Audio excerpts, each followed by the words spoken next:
Let's do the article. It says let A be m by n matrix of order R, then the equation Ax is equal to 0 has n minus R linearly independent solution. देखिए इसमें हमें ये prove करना है, हमने A को एक m by n order का मैट्रिक्स मानना है जिसका रैंक R है.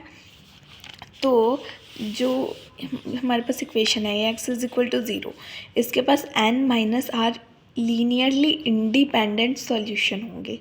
ठीक है, हमें ये प्रूव कराना है. तो हम क्या लेकर चलेंगे, the given equation is Ax is equal to 0, है ना. क्वेश्चन में ये है, हमने इस इक्वेशन 1 बना लिया. Now we have to prove 2 results. अब हमें 2 रिजल्ट्स प्रूव कराने हैं. पहला तो Ax is equal to 0 has n minus R solutions, और दूसरा n minus R solutions form a linearly independent set. ठीक है, पहला हमें क्वेश्चन में क्या बोला, has n minus R linearly independent solution.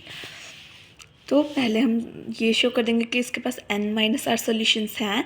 जब ये पॉसिबल हो जाएगा तब हम ये प्रूव करेंगे कि n माइनस आर सोल्यूशंस जो हैं वो लीनियरली इंडिपेंडेंट सेट फॉर्म कर रहे हैं. ठीक है, हम सबसे पहले हम देखेंगे for proving part first we proceed as follow. सबसे पहले हम पार्ट 1 को प्रूव करेंगे. वो देखो कैसे करते हैं. Because rank of A is equal to R, क्योंकि जो हमें क्वेश्चन में गिवन है ये सेट का जो ए मैट्रिक्स का जो रैंक है वो आर है, तो कॉलम रैंक भी तो आर ही होगा. जो रैंक होता है मैट्रिक्स का, रो रैंक और कॉलम रैंक भी सेम ही होता है. तो यहाँ पर हम कॉलम लेकर चलते हैं. ठीक है, कॉलम रैंक हमने ले लिया. इसका मतलब ये है A has R linearly independent columns, यानी कि मैट्रिक्स ए जो है इसके पास आर नंबर मतलब आर लीनियरली इंडिपेंडेंट कॉलम्स है, क्योंकि इसका जो कॉलम रैंक है वो आर है, इसलिए इसके पास आर इंडिपेंडेंट कॉलम्स है. Okay, now we assume that first r columns are linearly independent and last n minus r columns are dependent. अब हमने क्या एज्यूम कर लिया कि मतलब रैंक आ रहा है, तो यहाँ मैट्रिक्स ए के आर रैंक तक के जो है वो लीनियरली इंडिपेंडेंट है, और इस आर के बाद जो n माइनस आर यानी कि टोटल उसका ऑर्डर तो n होगा ना, तो n माइनस आर जो है वो डिपेंडेंट है.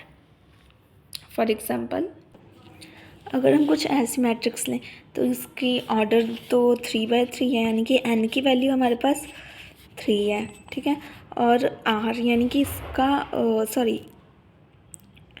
हम कॉलम रैंक और ये मतलब मैट्रिक्स का रैंक को r ले लेते. मैट्रिक्स का रैंक क्या है, 2/2 ऑर्डर का, यानी कि r हमारे पास हो गया 2, n 3 था, r 2 आ गया. तो n माइनस आर यानी कि 3 माइनस 2 इज इक्वल टू 1 जो है हमारे पास लीनियरली डिपेंडेंट है. ये दोनों इंडिपेंडेंट हो गए, और ये फर्स्ट 1 जो बचा वो लीनियरली डिपेंडेंट हो जाएगा. ठीक है,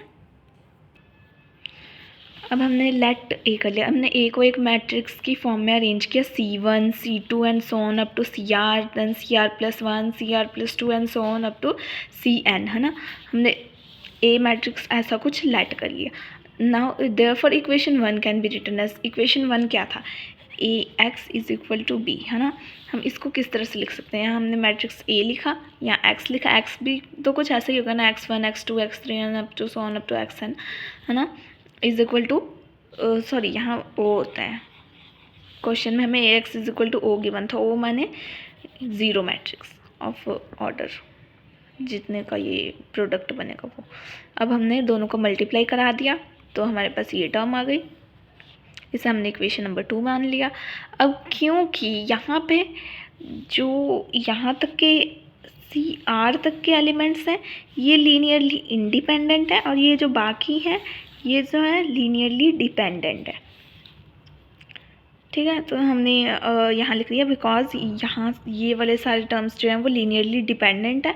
तो each linear combination of C1 C2, अच्छा तो ये सारे जो हैं वो लीनियरली डिपेंडेंट है, और हम लीनियरली डिपेंडेंट एलिमेंट को लीनियरली इंडिपेंडेंट एलिमेंट के कॉम्बिनेशन में लिख सकते हैं ना.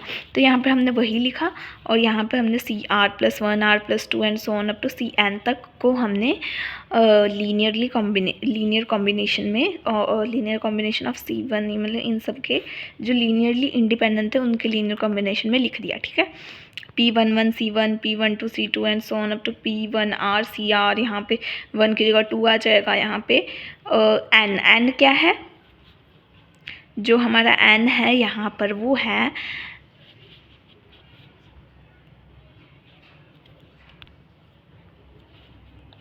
R+T। यहाँ हमने 1 2 एंड सो ऑन आ रहा है तो लास्ट में हमने T मान लिया, तो यहाँ CN क्या आ जाएगा, N जो है वो R+T है। तो यहाँ P T1 C1 मतलब यहाँ पे 1 2 की जगह T आ जाएगा, मैंने वही लिख दिया। और यहाँ पे हमने ये भी लिख दिया where T is equal to N-R। अब जो हमने वहाँ इक्वेशन पिछले पेज पे लिखी थी उसे हम इस तरह से भी तो लिख सकते हैं ना। ये देखो यहाँ पर हम इसको इस साइड ले गए तो ये -1 इंटू की फॉर्म में आ गया।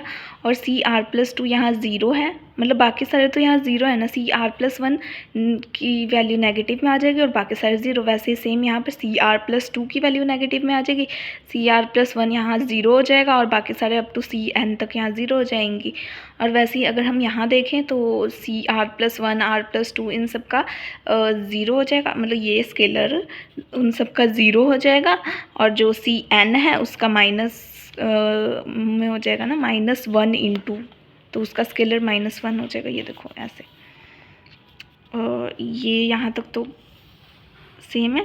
तो हमने CR+1 को इधर ले आए तो ये -1 के प्रोडक्ट में हम इसे लिख सकते हैं, बाकी सब यहाँ नहीं थे तो हमने 0 इंटू लिख दिया, कोई फ़र्क तो नहीं पड़ेगा ऐसे लिखेंगे तो, ठीक है। तो हमने बाकी सारी इक्वेशंस को भी ऐसे ही लिख दिया और इन सब की कॉम्बिनेशन को हमने इक्वेशन नंबर 3 बना लिया। Comparing 1 by 1 equations in 3 and 2। यहाँ पर हमने सिंपली ये करना है, कैपिटल X1 को लेट कर लेना है, P11 12 सो ऑन, मतलब कि ये 1 वाले टर्म्स को हमने X1 लेट करना है, 2 वाले टर्म्स को कैपिटल X2 लेट करना है और ऐसे ही so on up to XT को हमने यहाँ पे जो T वाले टर्म थे वो उनकी मैट्रिक्स लेट कर ली, कॉलम मैट्रिक्स लेट की, ठीक है। अब क्योंकि जो हमारा T है वो n-r solutions of the equation, यानी कि T-R जो है इस इक्वेशन के सॉल्यूशंस हैं, ठीक है ना। मतलब कि इससे हमारा जो पहला जो था प्रूफ जो हमें करना था पहला वो शो हो गया। अब हम सेकंड प्रूफ करेंगे कि ये लीनियरली इंडिपेंडेंट है, ठीक है। अब देखते हैं, now we have to show that these n-r solutions जो कि X1 capital X2 up to on XT तक लीनियरली इंडिपेंडेंट वेक्टर्स हैं, ठीक है। अब इसके लिए हमने ये वाला रिलेशन ले लिया, हम इसको स्केलर से मल्टीप्लाई करके लिख सकते हैं ना, इज इक्वल टू, क्योंकि लीनियरली इंडिपेंडेंट है तो इसका सबका प्रोडक्ट करके 0 ही आएगा, है ना। तो हमने इस तरह से लिख दिया X1 X2 टू XT की वैल्यू हमने पुट कर ली, ये हमने ऊपर निकाली थी लेट की थी, मतलब वो हमने पुट कर दी। अब देखो क्या किया, comparing R+1 R+2 and nth term we get. अगर हमने इसके R+1 को कंपेयर किया तो इसका R+1 -P1 हो जाएगा, इसका R+1 तो 0 से मल्टीप्लाई करके 0 ही हो जाएगा और सबका 0 ही होगा, तो -P1। और वैसे ही R+2 टर्म देखें, इसका 0 हो जाएगा, इसका -1 से मल्टीप्लाई करके -P2 हो जाएगा और बाकी सबका 0 और इसका भी 0 हो जाएगा। वैसे ही PT का मतलब nth टर्म से मल्टीप्लाई करें तो ये 0 हो जाएगा, ये भी 0 और ये -PT हो जाएगा, है ना। तो हमने वो लिख दिया यहाँ पर। नाउ अगर हम इन तीनों इक्वेशन मतलब इन सब को देखें तो P1 P2 and up to PT terms सारे जो हैं मतलब सारे स्केलर्स जो हैं वो हमारे पास 0 आ गए, ठीक है। तो हम इसको इस तरह इसके लीनियर कॉम्बिनेशन में जो कैपिटल X1 कैपिटल X2 के साथ इन सब ये भी तो 0 ही होगा ना, क्यों, क्योंकि इसका जो स्केलर है वो 0 है और 0 से मल्टीप्लाई करेंगे तो 0 ही आना है। और जब भी मतलब सारे स्केलर्स 0 होते हैं उसका मतलब वो सेट जो है वो लीनियरली इंडिपेंडेंट फैक्टर्स का है, तो इससे हमारे X1 यानी कि ये सारे जो वेक्टर्स थे वो लीनियरली इंडिपेंडेंट वेक्टर्स प्रूफ हो गए and therefore AX is equal to O has n-r linearly independent solution.